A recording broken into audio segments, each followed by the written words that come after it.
ठीक है जी। तो अब हम लोग क्या करते हैं कि हम लोग जो है वो इसकी इम्प्लीमेंटेशन की तरफ जो है वो हम लोग जाते हैं। और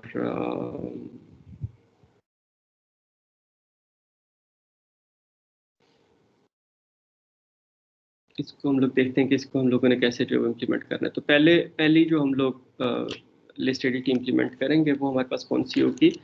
उसके अंदर हम लोग जो है वो लिस्ट एडिट हम लोग इम्प्लीमेंट करते हैं। और ये हमारे पास स्ट्रक्चर्ड बेस्ड होगी, एरे बेस्ड और अनसॉर्टेड होगी। ठीक है, तो हम लोगों ने कहा था 4 वेरिएशंस हम लोग इसकी डिस्कस करेंगे, उनकी इम्प्लीमेंटेशंस।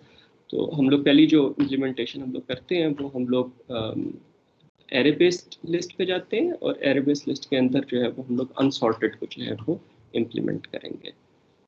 तो इसको हम लोग देख लेते हैं कि इसको हम लोग जो है कैसे इम्प्लीमेंट करेंगे।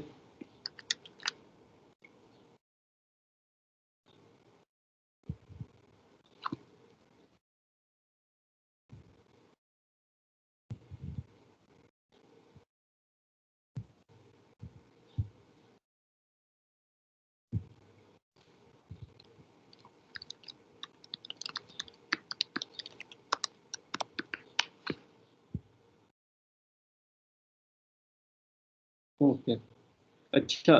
तब हमारे पास किस किस्म के इसके अंदर ऑपरेशंस होंगे? अगर हम लोग किसी जहाँ तक हो सके हम लोग इसको जो है वो अलाइन करते हैं एसटीएल के साथ।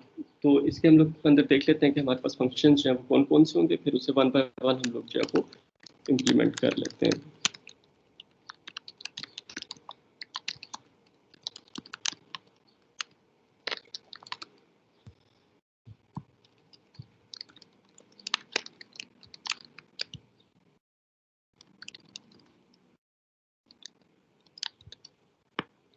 लेकिन पहले वाली एडीडीज की तरह हम लोग जो है वो इसको बहुत ज़्यादा अलाइन नहीं कर सकते due to time constraints in the course. बहुत ज़्यादा हम लोग एसटीएल के साथ इसको अलाइन नहीं कर सकते।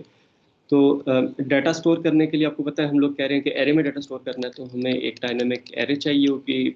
एरे का जब भी हम लोग एरे की बात करते हैं तो हमें एरे का जो है वो साइज चाहिए होता है। इसके अंदर हमारे पास एक फंक्शन भी होता है, एसटीएल के अंदर साइज का फंक्शन होता है, जिससे हमें पता चल जाता है कि हमारे पास इस वक्त लिस्ट के अंदर कितने एलिमेंट्स पड़े हुए हैं। और एक हमारे पास जो है वो एरे का साइज हो जाएगा। ठीक है, तो इसके अंदर हम लोग एक हम लोग डाटा साइज ले लेते हैं, या एरे साइज हम लोग कर लेते हैं। ठीक है, ये हमारे पास जस्ट मेमोरी एलोकेशन के लिए होगा कि हमारे पास जो है वो किस साइज़ की मेमोरी हम लोगों ने एलोकेट करनी है। और एक हम लोग जो है वो नंबर ऑफ एलिमेंट्स ले लेते हैं कि हमारे पास जो है वो कितने एलिमेंट्स इस वक्त लिस्ट के अंदर स्टोर्ड है।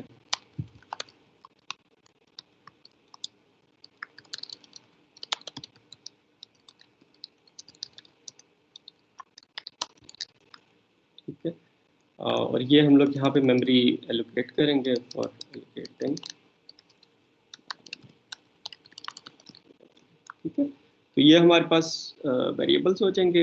इसके अलावा हमें कुछ और वेरिएबल्स भी चाहिए होंगे जब हम लोग आइटरेटर्स पे जाएंगे। दैट मीन्स कि हमने पूरी की पूरी लिस्ट को जो है वो आइटरेट करता है। वो जब हम लोग उस टॉपिक पे जाएंगे तो फिर हम लोग उसको देख लेंगे। फंक्शंस के अंदर हमारे पास भी नो कि हमें कंस्ट्रक्टर चाहिए होगा, हमें कॉपी कंस्ट्रक्टर चाहिए होगा।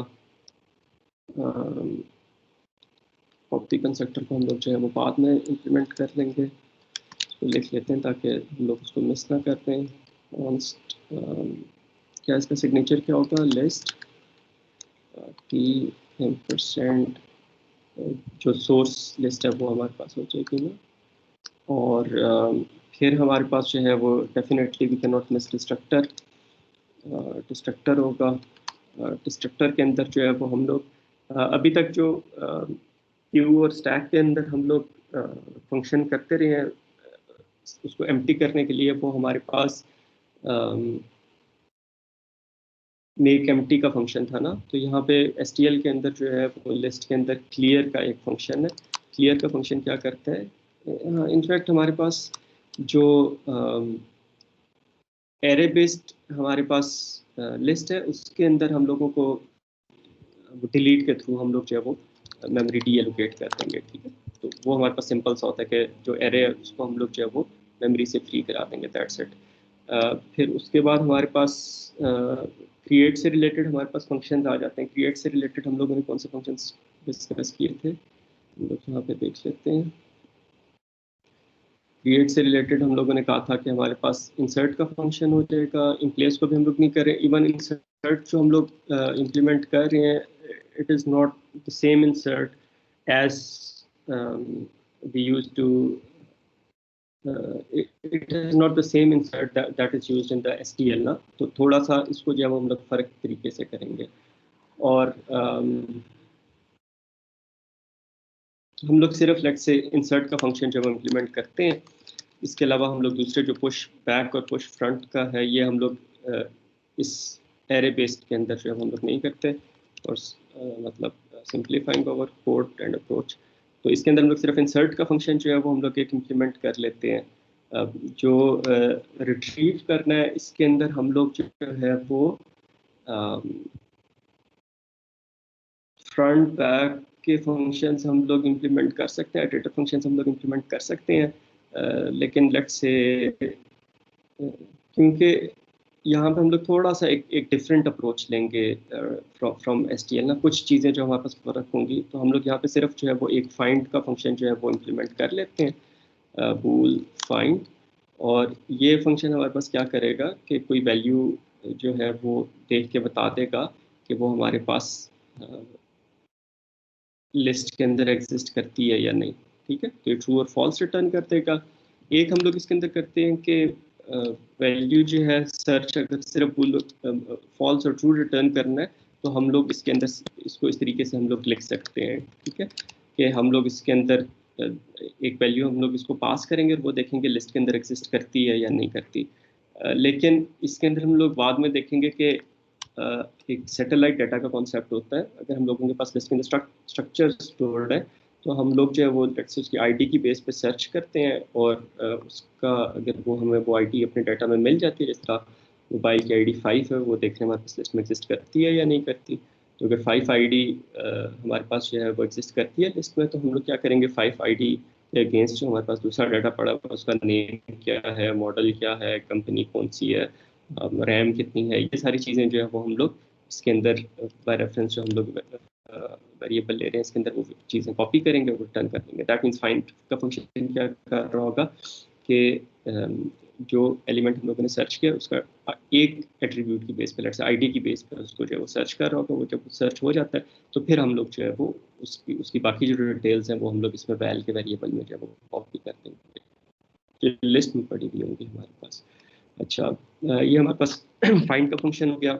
अपडेट का फंक्शन जो है ये हमारे पास क्या करेगा कि एक जो है वो हमारे पास ये ओल्ड वैल्यू लेगा, एक हमारे पास न्यू वैल्यू लेगा, और जो ओल्ड वैल्यू है उसको वो रिप्लेस कर देगा न्यू वैल्यू के साथ। तो इसके अंदर हम लोग जो है वो %, ओल्ड वैल्यू, इसको हम लोग सर्च करेंगे और इसको हम लोग इसके साथ रिप्लेस कर देंगे %न्यू वैल्यू के साथ, ठीक है। तो ओल्ड वैल्यू हम लोग लेंगे कि हमारे पास लिस्ट में 5 पड़ा हुआ है, 5 को हम लोग कहते हैं कि जी 7 से रिप्लेस करते हैं, तो ओल्ड वैल्यू में 5 आ जाएगा, न्यू वैल्यू में 7 आ जाएगा, वो हम लोग रिप्लेस कर देंगे।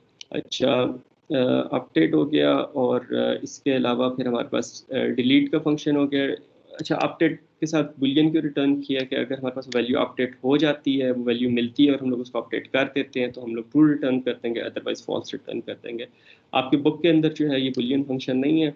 बुक के अंदर एज्यूम किया जा रहा है कि जिस वैल्यू को हम लोग अपडेट कर रहे हैं वो हमारे पास एग्जिस्ट करती है लिस्ट के अंदर। और इसके अलावा फिर हमारे पास डिलीट का फंक्शन होगा STL के अंदर, इरेज के नाम से है लेकिन थोड़ा सा एक डिफरेंट वे से काम करती है STL के अंदर, उसको हम लोग देख लेंगे। इरेज के अंदर हम लोग क्या करेंगे कि एक वैल्यू लेंगे और उसको हम लोग लिस्ट के अंदर अगर वो एग्जिस्ट करती है तो हम लोग उसको जो है वो रिमूव कर देंगे।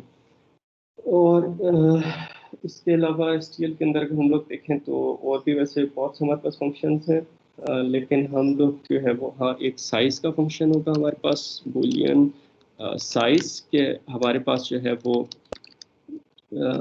अभी इस वक्त जो है वो हमारे पास लिस्ट में कितने एलिमेंट्स पड़े हुए हैं लेट्स से अगर नंबर ऑफ एलिमेंट्स हमारे पास n है तो हम लोग इसके अंदर n जो है वो रिटर्न कर देंगे। फिर इसके अलावा हमारे पास जो है वो empty का फंक्शन होगा। इसके अंदर हम लोग ये देख लेंगे कि हमारे पास जो है वो लिस्ट empty तो नहीं है, तो ये भी हमारे पास सिंपल सा होगा कि अगर नंबर ऑफ एलिमेंट्स हमारे पास 0 है तो हम लोग ट्रू रिटर्न कर देंगे, अदरवाइज फॉल्स रिटर्न कर देंगे। STL के अंदर एक और फंक्शन होता है मैक्स साइज का। वो हमारे पास फंक्शन क्या कर रहा होता है, वो ये बता रहा होता है कि हमारे पास जो है वो लिस्ट के अंदर मैक्सिमम कितने एलिमेंट स्टोर हो सकते हैं। तो वो हमारे पास हम लोग उससे एरे के लिए, तो उसकी हमारे पास सेंस बनती है कि जो एरे का साइज होगा उतना हम लोग बता देंगे कि इतने एलिमेंट्स हम लोग इसके अंदर जो है वो स्टोर करवा सकते हैं, ठीक है। लेकिन जो हमारे पास लिंक स्ट्रक्चर्स बेस्ड होगी उसके अंदर अब जितनी हमारे पास रैम होगी उतने एलिमेंट्स जो है हम लोग स्टोर करवा सकते हैं ना। तो वो फिर हमारे पास वो एक रफ एस्टिमेट करके कि कितनी रैम है और कितने एलिमेंट्स जो है वो उसके अंदर हम लोग स्टोर करवा सकते हैं टी टाइप के, वो हम लोग मैक्स साइज के अंदर वो जो है हम लोग रिटर्न कर सकते हैं, ठीक है। और इसके अलावा हमारे पास